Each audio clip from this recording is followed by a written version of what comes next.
ከ3 ወራት በፊት ነበር ኢቢኤስ ቴሌቪዥን የተለያዩ ማህበራዊ ችግሮችን ለመፍታት የሚያስችል አንድ መሰናዶ ለማዘጋጀት በማሰብ ከህይወት ሰሌዳ የተሰኘ ፕሮግራም በማዘጋጀት ወደ እናንተ መድረስ የጀመረው። ከህይወት ሰሌዳ እንግዲህ በመጀመሪያው የ3 ወር ቆይታው የትራፊክ አደጋንና ሌሎች ማህበራዊ ችግሮችን እያነሳሳ ከናንተ ጋር ቆይታ ሲያደርግ ነበር። እንግዲህ ከህይወት ሰሌዳ ላይ የተዳሰሱ የተለያዩ ማህበራዊ ችግሮችን ከዚህ በፊት በተደጋጋሚ የምናነሳቸው የምንሰማቸውና የምናያቸው ችግሮች ነበሩ። ነገር ግን እነዚህን ችግሮች በምን አይነት መንገድ ወደ ተመልካቾች ማድረስና መፍትሄ ማፈላለግ እንችላለን በሚል ሐሳብ ነበር ፕሮግራሙን የጀመርነው። በዚህ በ3 ወር ቆይታችን ደግሞ እንግዲህ በዋነኛነት ይህንን የትራፊክ አደጋን ጨምሮ ሌሎች ማህበራዊ ጉዳዮችን ስናይ ስንፈትሽ የመፍትሄ ሐሳቦችን ስናፈላልግ ከናንተ ጋር ቆይታ አድርገናል። ዛሬ በምዕራፍ 1 ቆይታችንን መለስ ብለን በመናይበት በዚህ መሰናዷችን ላይ ከህይወት ሰሌዳ ባለፉት 3 ወራት ምን አይነት ፕሮግራሞችን ወደ እናንተ አቅርበው ነበር የሚለውን በተወሰነ መንገድ ለመዳሰስና ለማስታወስ እንሞክራለን። ከህይወት ሰሌዳን እየተከታተላችሁ አብራችሁን ቆዩ።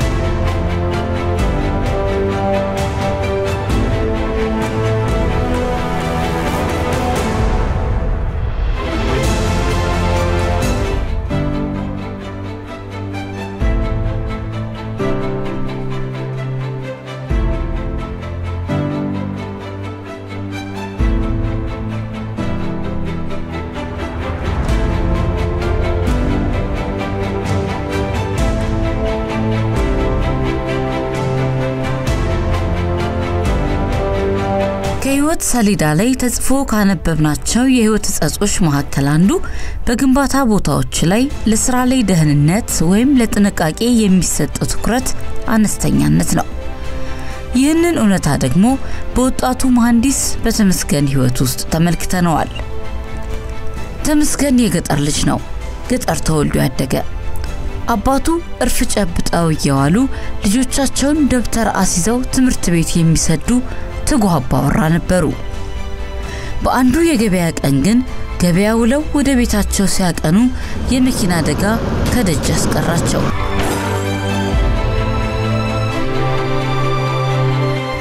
ያኔ የነተመስገን ቤተሰብ ህይወት መልኩን ቀየረ። እናት ከማጀታቸው ወደ አደባባይ ወጡ። ለኑሮ እጅ አልሰጡ። በየገበያው ቦታ እየተንከራተቱ ልጆቻቸውን አስተማሩ።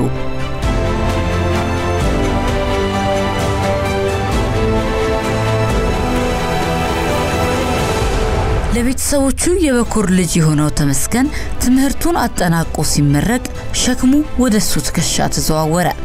ተመስገን በቀጣዩ ዓመት አዲስ አበባ በሚገነባ አንድ ህንጻ ላይ የተቆጣጣሪነት ስራ አገኘ። እናቱም እፎይ ያሉ።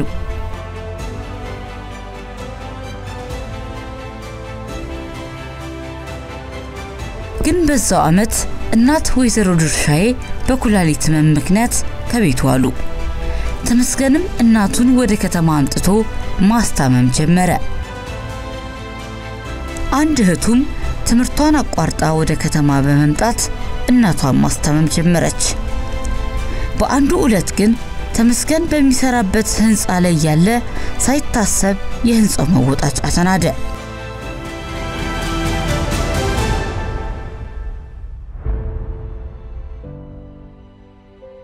ከዚህ በኋላ የተመስገንን ህይወት ማትረፍ ለማንንም የሚቻል አልሆነም።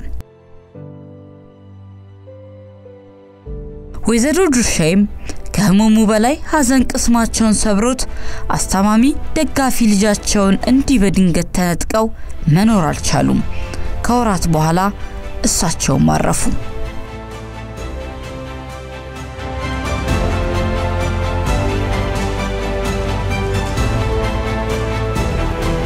የተመስገን ታናናሾች ዛሬ እዛው ትውልድ መንደራቸው ውስጥ ያለ ደጋፊ ይኖራሉ። የተመስገን ሞት ቤተሰቡን ተስፋ አልባ አደረገው።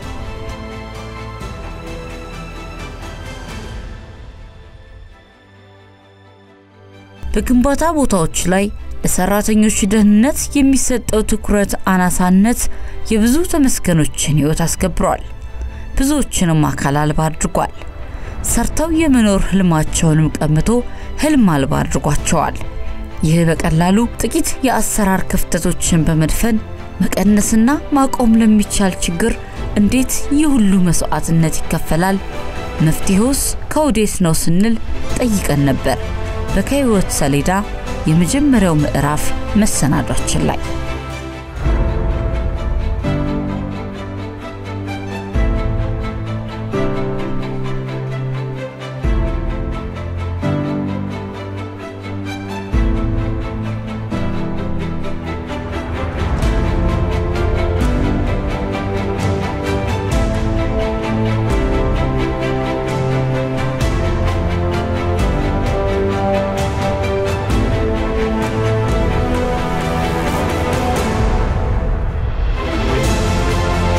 ማንኛውም ግንባታ በሚከናወንበት ወቅት በግንባታ ሰራተኞችን ባለሙያዎችን በአካባቢው የሚሰሩ ሌሎች ግንባታዎችን ደህንነት በተጠበቀ መንገድ ዲዛይን መደረግና መገንባት አለበት ይላል። በአብዛኛው ግን አሁን የሚስገነቡ ህንጻዎችን ስናይ የራሳቸውን ሰራተኞችም ሆነ በአካባቢው የሚንቀሳቀሰውን የሌላ ሰው ደህንነት የጠበቁ አይደሉም። ለዛ ነው አደጋ በተደጋጋሚ የሚደርሰው። ማን ነው ይሄንን ነገር ተከታትሎ ማስፈጸም ያለበት? የማን ኃላፊነት ነው መሆን ያለበት? ባለቤቱ ህንጻ ግንባታ ብሎ ሲነሳ ፍቃድ ይወስዳል ከሚመለከተው አካል ፍቃድ ከሚሰጠው አካል። ሁለቱ ጋር ነው አሁን ችግሩ የሚጀምረው ማለት ነው። አንደኛ ፍቃድ ሲሰጥ በትክክል ይሄንን የደህንነት ጉዳይ ግምት ውስጥ አስገብቶ ነው የሚሰራው ወይ የሚለው ላይ ትኩረት አያደርግም። አልቲሜትሊ ፍቃድ የሰጠው አካል ስንል ማን ነው ይሄ አካል?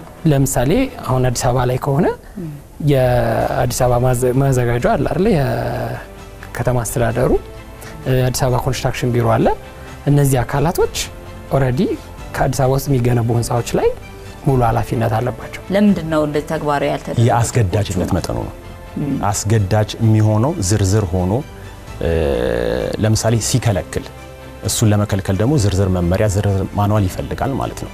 ስለዚህ የአስገዳጅነቱ መጠን ነው ብዬ የማስበው። እኛ ጋር እነዚህ አስገዳጅ የሆኑት መመሪያዎች ከመመሪያዎቹን ቀጥሎ ማኑዋሎቹ እየተዘጋጁ ይገኛሉ።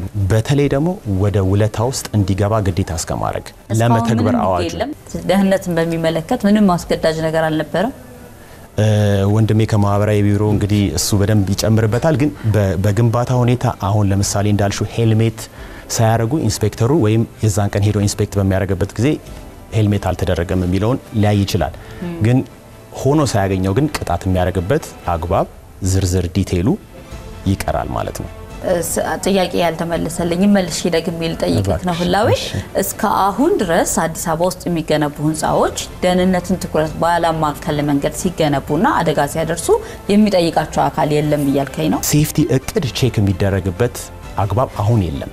የሴፍቲ ህጉን በቃ እንደዛ ብለን ማጠቃለል እንችላለን ማለት ነው። ስለዚህ ለሴፍቲ በአጠቃላይ ውለታ ውስጥ መካተት አለበት። አስገዳጅ አይደለም እስከዛሬ በነበረው ህግ ግን። ስለዚህ ከተማችን የሚያስገድድ ህግ የላትም ደህንነትን በተመለከተ አልነበራትም። አሁን ገና ህግ እያወጣ ዝርዝር ህግ የለውም። ስለዚህ አስገዳጅ ህግ ከሌለው በምን አግባብ ነው እየተከታተላችኋቸው ያለው ነው? ክትትል አይደረግባቸውም እነዚህ ህንጻዎች? የደህንነት እቅድ ውለታ ውስጥ መግባቱን አንዳንድ ባለሙያዎች ያስገቡታል፣ አንዳንድ ባለሙያዎች አያስገቡትም። ካላስገቡት ምንድነው የሚደረገው? ባላስገቡት ላይ ባያስገቡም ግንባታ ማከናወን ይችላሉ?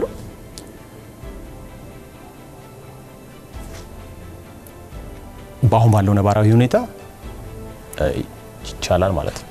ይችላሉ እየሰሩ ነው። አሁን ለምሳሌ እየተሰራበት ነው። አሁን ይሄ ጥያቄ ማለት ነው ስትሬት ፎርዋርድ ነው።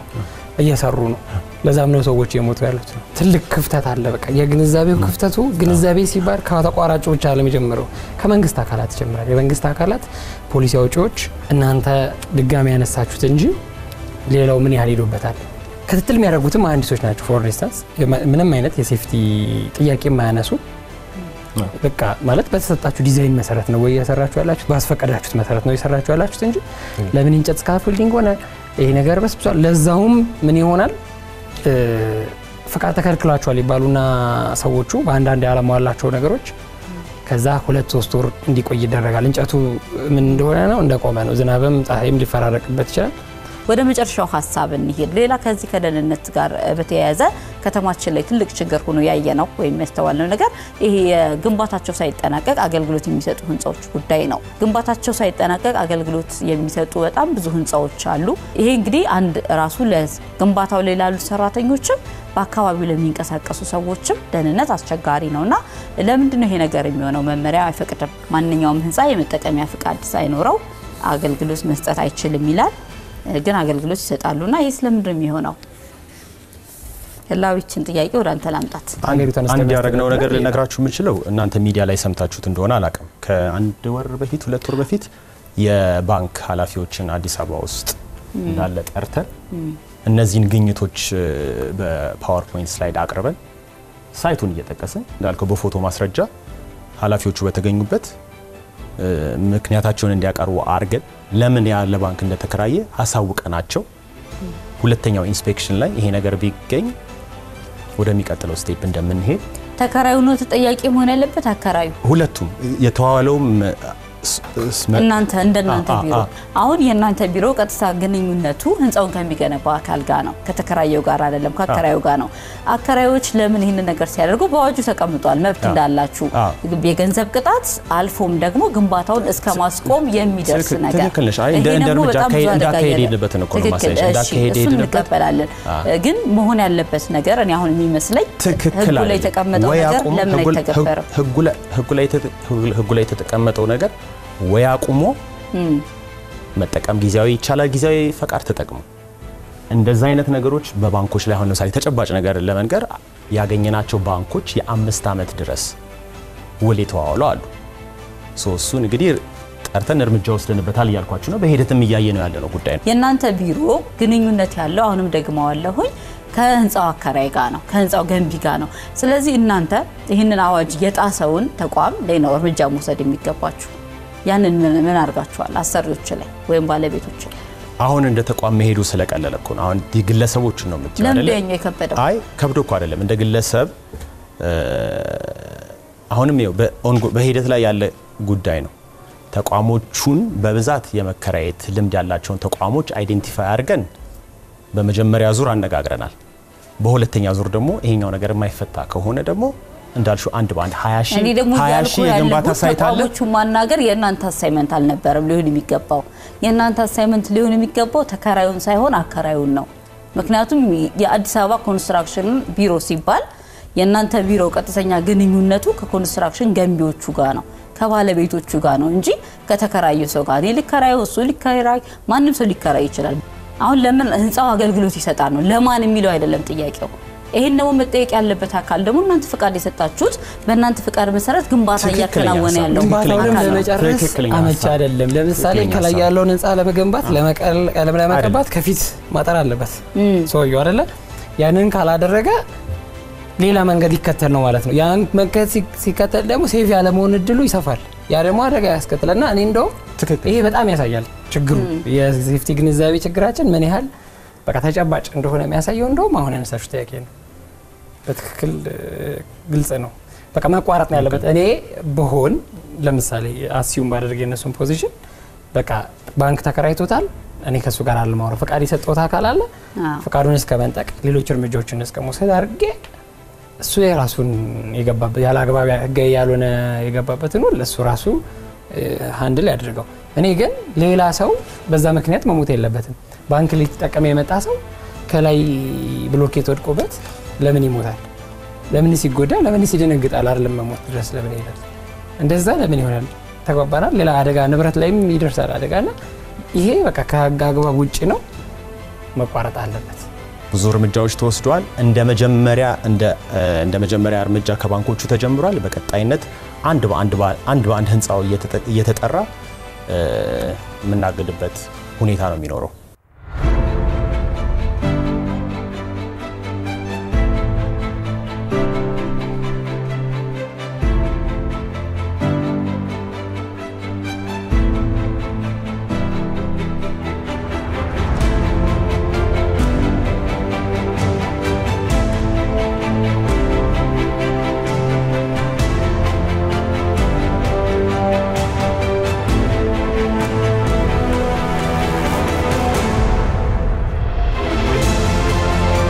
የሮሮ የሐዘን ቤት ድንኳን በየደጃፉ አስተካይ የስንቱ ባለራይ ወጣት ያለ ዕድሜው ጨፍጭፎ ገዳይ ቁንጽል መረዳት ይዞ ከመቃብር በታች ሲያስቀረው እንዴት ዝም ልበለው ቤቱ ድረስ መንጃ ፈቃዱ መጥቶ ሲያሽከረክረው ስንቱን አባወራ ወዲያ ሲያሽቀነጥረው በሐሳቢ መሳይ ባልንጀራው ውለታ ለመክፈል ሲል ቤቱን ልጆቹን ሲበትነው የጎዳና ያገር ሸክም ሲያስደርገው እንዴት ዝም ልበለው በዝምድና ሬሳ ወደ ቤት ሲገባ ማቅ ሲያስለብስ ሲያስነባ ተቀጥቶ እንዳይማርም የምን ጊዜ ማባከን ነው ለምንስ ዋጋ ይከፍላል በመቶ ብር ሲገላገለው ልፍ ብሎ ትውልድን ሲጨርሰው ደፍጥጦ ሲያማግደው አለለታ ወዳጁ አለለታ በልጁ እድሜ ቀጣፊው ያለ ጊዜው እንዲወጣ በገዛጁ መዘዝ ወደ እህት ወንድሙ ሲያመጣ ሕግን አላከብር ብሎ ለሞት ሲያሰዋ ልጆችን ይሄው ነዋ ሚስጥራችን ይሄው ነዋ ድሮ ስራ ነበር በዘመድ የሚገኝ አሁንማ ሞት ሆነ ድገት የመሰለ ጦርን ያስደገነ ሕገወጥነት ቤቱ ድረስ መጥቶ ወደ ኪሱ ከቶ የስንቱን ሕይወት ቋጭቶ ለአካለ ስንኩልነት ዳርጎ እንደ ቀልድ ክብሩ ሰው ሲቀጠፍ ሂሳብ ከፍሎ ለህልፈት ሲሰለፍ በዘመድ ሰው ሲቀጭ እንዴት አያስቆጭ በአንድ ሰው ያለ ችሎታ በማሽከርከር ትውልድ ከምድረገጽ ሲወረወር በጥቁር ሐሳብ ሲገፈተር በጥቁር ጎማ ሲሽቀነጠር ለተባበሩት ነፍስ አጥፊዎች ለወንጀለኞች በኩይ ምግባራቸው ተቀምጠው ከቢሮአቸው ማረጃ ስለት ሲያቃብሉ እንዴት ዝም ይባሉ ሞትን አስመጭና አከፋፋዮች ይቁሙ የዘመድ እጆች ይቁሙ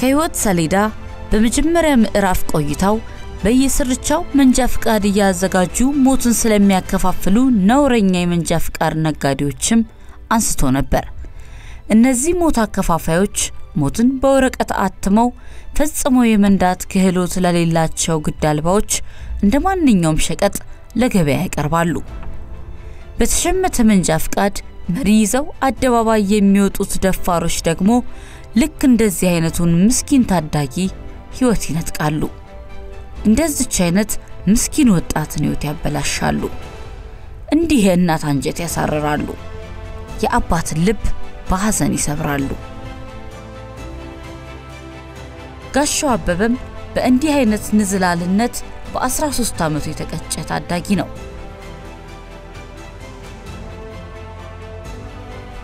ጋሻው በአንድ የቀን ጎዶሎ ከትምህርት ቤት መልስ ከታላቅ እህቱ ጋር የሚኖርበት መንደር ውስጥ ነበር አሳዛኝ የመኪና አደጋ ያጋጠመው እዚሁ አዲስ አበባ ሲግናል ሱመያ መስጊድ አካባቢ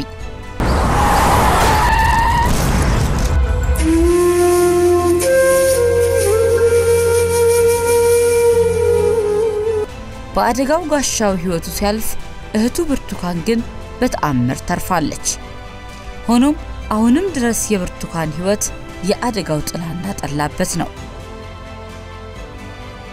ብርቱካን ከሁለት ጊዜ በላይ የጭንቅላት ቀዶ ጥገና ብታደርግም አሁንም ጤናው አልተስተካከለም ከምንም በላይ የከፋው ነገር ደግሞ ቤተሰቦቿ ስለ ሁለቱም ልጃቸው ምንም አይነት የኢንሹራንስ ክፍያ ለማግኘታቸው ነው የልጃቸውን ህክምና የሚሸፍኑት ራሳቸው ናቸው ይህ ምስኪን ቤተሰብ ያለ ኃጢያቱ የዚህ ሁሉ መከራ ተሸካሚ እንዲሆን ተፈርዶበታል ለዚህ ተጠያቂው ማን ነው አሽከርካሪው፣ ሐሰተኛ መንጃ ፈቃድ አዘጋጆች፣ ይህን ዘርፍ የሚመራው ተቋም ወይስ ማን? ጥያቄያችን ነበር።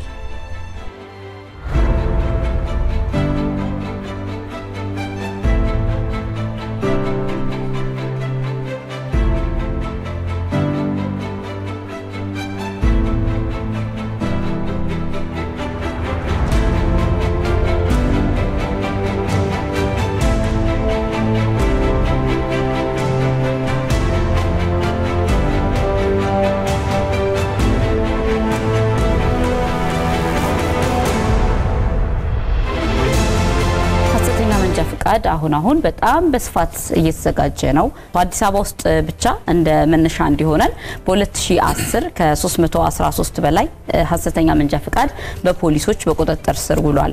ኦሮሚያ ክልልም ላይ እንዲሁ ያየን ነበር። ከ218 በላይ አማራ ክልልም ከ130 በላይ ሐሰተኛ መንጃ ፈቃድ በአንድ አመት ብቻ እንዳገኙ ነግረውናልና ይሄ የሚያሳየን እንግዲህ ችግሩ የቱን ያህል ሰፊ እየሆነ እንደመጣ ነው። ምን ይመስላችኋል ለችግሩ እንደዚህ መስፋት? እስኪ አቶ ምስጋን ካንተን ጀምር። አንደኛ እኛ መንጃ ፈቃድ ብለን እያሳተምን ያለናቸው መንጃ ፈቃድ አይነቶች በቀላሉ በየመንደሩ ሊታተም የሚችል የመንጃ ፈቃድ አሰጣጥ ነው ያለው ብዬ ነው የማስበው። በተለይ የቀድሞ መንጃ ፈቃዶችን ብናይ የደረጃ መንጃ ፈቃዶች ደረጃ 2 ደረጃ 3 ያለ የሚሄደው መንጃ ፈቃድ ወረቀት ነው። ይሄን ወረቀት በቀላሉ አንደኛ ካርዱን ማዘጋጀት ይቻላል። ሁለተኛ ፕሪንት የሚደረገው በቀላል ኮስት በሌላቸው ፕሪንተሮች ፕሪንት የሚደረግበት ሁኔታ ላይ ነበረው ማለት ነው።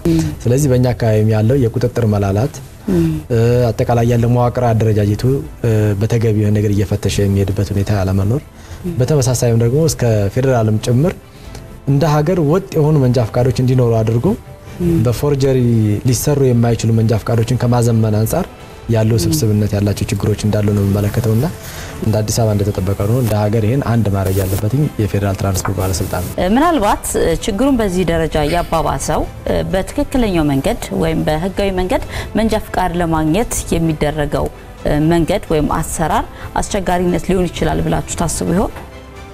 እንደዚህ አይነት ጥያቄዎችም ስለሚነሱ ነው ብዙ ጊዜ መንጃ ፈቃድ ለማውጣት ወደ ተለያዩ ማሰልጠኛ ተቋማት የሚሄዱ ሰዎች ይህን ጥያቄ ያነሳሉ። መንጃ ፈቃድ ለማግኘት በተለይ ደግሞ አዲስ አበባ ላይ አብዛኛው ነገር ከገንዘብ ጋር የተያያዘ ነገር ነው የሚል ነገር አለ። በተለይ ማሰልጠኛ ተቋማትና መፈተኛ ተቋማት ጋር ገንዘብ ትርፍ ገንዘብ ወይም ደግሞ ምን እንበለው ጉቦ እንጠየቃለን የሚል ነገር አለና ይሄን ነገር እናንተ እንዴት አይታችሁታል? መረጃው ይደርሳችኋል ወይ? ጥሩ እንግዲህ ለፎርጀሪ መንጃ ፈቃድ ያጋለጣሉ ብለን የምናስባቸው ሰው ላለመልፋትና ላለመድከም ሲል ጉቦ ሊሰጥ ይችላል ራሱ ሰልጣኙ። አንደኛ በሱ መልክ ሊሆን ይችላል። ሁለተኛ እኛ ያስቀምጥናቸው መስፈርቶች አሉ። የተለያዩ የጥቆማ ሜካኒዝሞችን ማስቀምጠናል። በተለይ በፊት ያልነበረ ባሁኑ በተለይ የፈተና ቦታ ላይ ያለን እንደ አዲስ አበባ ቃሊቲ ላይ ነው ያለው። የሚያጋጥም እንኳን ቅሬታ ካለ ይሄ ሊፈታ የሚችል ቅሬታ ሰሚ ተቋም ራሱ ፈጥረናል እዛው ውስጥ ማለት ነው። አሁን በዘርፉ ውስጥ ቀደም ያልሽውን ጉቦ ብንበለው ሌብነቱ በጣም የተንሰራፋበት ነው። ከዚህ ሁሉ ግን የተሻለ ሊሆን የሚችለው ከዚህ በፊትም ቃሊቲም ላይ ተጀምሮ ነበር። ባለፈው አዳማም አይቼ ነበር።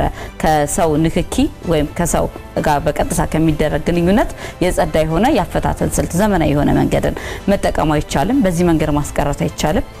ትክክል ነው። ያው ቀደም ያልኩሽ ነው የሚሆነው የተቀመጠው ጊዜ ገደብ በተገቢው ሳይለማመድ በአቋራጭ መንጃ ፈቃድ ለመውሰድ የሚፈልግ አካል አይተለማምዶ መጥቶም ገንዘብ ሲጠየቅ ወይም ደግሞ ያን የተጠየቀውን ገንዘብ ሳይከፍል ፈቃደኛ ሳይሆን ከቀረ እንዲወርቅ ይደረጋል።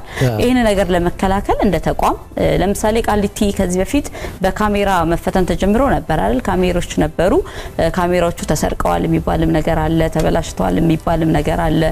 አሁን አገልግሎት እየሰጡ አይደለምና በዚህ ላይ እናንተ ምን አይነት መረጃ ነው ያላችሁ? ተሰረቀም ተበላሽም ዝሮ አሁን አይሰራም። ተሰረቀ ነው ተበላሽ እስኪ መልሷን እንወቃ። አይ ካሜራው አለ ግን አይሰራም፣ ተበላሽቷል። ከአዲስ አበባ ሲቲ ኤጀንሲ ጋር ተነጋግረን ካሜራ በቂ የሆነ ካሜራ ተሰጥቶናል። አሁን እሱን በሚቀጥሉት 2 ሳምንታት ቢበዛ የመስቀል ስራ እንሰራለን ማለት ነው። ምንድነው ሊሆን የሚችለው? ሲፈተን ሲወድቅ ቅሬታ ቢኖረው ተመልሶ እዛ ላይ ያለውን ካሜራ ማየት ይችላል። እኔ እንግዲህ እንደማስበው አሁንም ከዚህ ከውይይቱ ለመረዳት እንደቻልኩት ትልቁ ነገር እንግዲህ በተለያዩ ስቴክሆልደርስ በሚባሉት ማለት ነው በመንግስት የመንገድ ትራንስፖርት ባለስልጣን ወይም የትራንስፖርት ባለስልጣን መስሪያ ቤትም ሆነ በፈተና የሚሰጠው ወይንም አድሚኒስትሬሽን ጠቅላላ በዙሪያው ይሄ ስልጠናው የሚሰጡ ተቋማትም ሁሉ የቅንነት አንዱ ትልቁ ችግራቸው የቅንነትና የሪስፖንሲቢሊቲ የሚመጣውን ነገር እንደው በአግባቡ ያለ መመልከትም ነገር ሊሆን ይችላል። ሁለተኛ ግን ችግሩን ለመቅረፍ ከተለያዩ የህግ አማራጮች የቴክኖሎጂ አማራጮቹ የተሻለ አማራጭ ናቸው።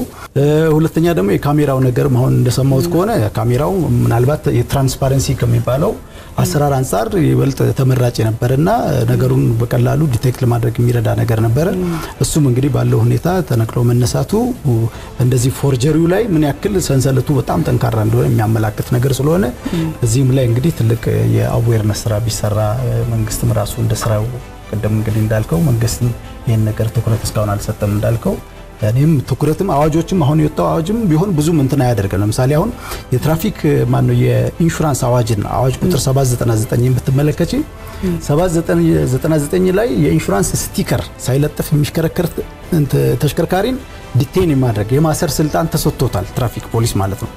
መንጃ ፍቃድ ግን ለማይዝ ሰውዬ እንደዛ ተብሎ በግልጽ አዋጅ ላይ አለመቀመጡ ነው የተቀመጠ አይመስለኝም። በግልጽ አልተቀመጠም። መንጃ ፍቃድ እንግዲህ ቀደም እንዳልሽው የሞት የግድያ ፍቃድ ይዞ የሚያሽከረክረውን ሰውዬ መኪናውን ተሽከርካሪውን የማገድ ስልጣን አልተሰጠው 5000 ብር ብቻ ቀጥቶ ሂድ ማለት ስልጣን ነው ማለት ነውና ህጎቹም ራሳቸው ሲወጡ እርስ በራሳቸው የማይናበቡ አንደኛው ህግ ላይ የሚወጣውን አንደኛው ህግ ላይ የሚያፈርስ አይነት ነገር ስለሆነ ሲሪየስሊ በህጉም አንፃር ሊሰራበት ይገባል ሁሉንም ማሳትፎ ማለት ነውና ይሄን ነው እንግዲህ የምለው።